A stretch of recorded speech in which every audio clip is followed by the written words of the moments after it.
So the other day I showed you guys a video which showed off the new taskbar on the Z Fold 4 as well as the two-finger swipe over to get into multitasking. You can see the taskbar down there at the bottom, and there were a lot of questions from a lot of people about how exactly this would function. Well, luckily, since I have not driven to my local Best Buy to physically put my hands on one of these things and look at it, I think I'm kind of trying to wait and just get it. And so my first impressions will be like true first impressions for you guys to see. But like I said, luckily, an individual here on Twitter did just that, did some experimentation, took a video, and was kind enough to tweet it at me just the other day. I tweeted this out showing a couple of comparison images between Z Fold 3 and Z Fold 4, as well as an image that showed the gestures down below the taskbar, because that was one of the big questions. We'd only seen it from Samsung with buttons on the side and then no gestures. So that was a big question. Are we going to be able to use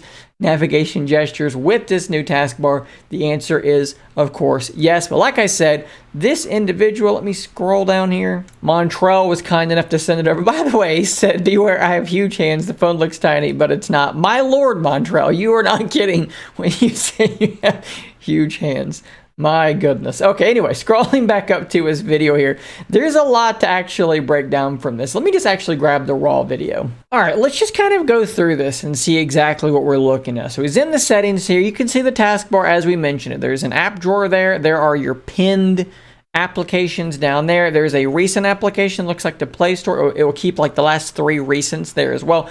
And then we have our buttons for navigation, multitasking, home, and back. He's going into the navigation bar settings and he is about to switch it over to swipe, and you'll see what happens here. The buttons disappear, you get a little bar down here at the bottom, and the icons slide over. So the same layout, just slid over. So that is absolutely confirmed. You can use swipe gestures to navigate around your fold while still having this taskbar here at the bottom. Let's let it go forward and see what else we can come up with here, any more details we can find. I don't know if this is new or not, but you can actually turn off that bar. They're calling it gesture hint. I'm assuming that will get rid of that little bar down there. You can also get rid of the keyboard button as well. Let's move forward. So back in display here, before he clicks on taskbar, you can see edge panels. So you can keep on that little edge panel there on the side, which is something that we have currently on these devices. And this was something I was curious about. You can see just vaguely right there that we still have this little flyout, the little edge panel there on the side. And that's interesting because that means you can have both enabled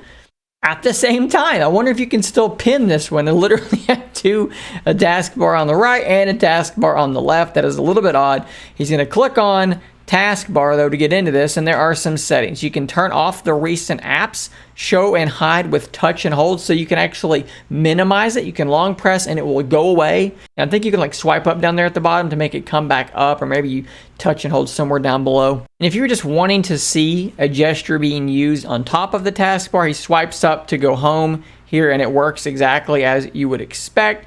He's going to then open up an application, touch on the camera on the taskbar to launch that application. Then he's going to press and hold another application, drag it up there to split screen with it. So all that stuff is working exactly as you would expect it to. Pretty much the same functionality as the bar we already had on the side, except it's down there at the bottom. I would have loved to have seen the app drawer there on the far left side, but I'm imagining it's probably just going to be a list of apps in an alphabetical way. We may have actually seen this on another video or something like that. I can't actually recall. But at any rate, huge shout out, big thanks to Montrell for sending that over, because it does kind of demystify a little bit of it, kind of gives us a little bit more information about what we can expect when the Fold 4 gets into our hands. Guys, thanks for watching.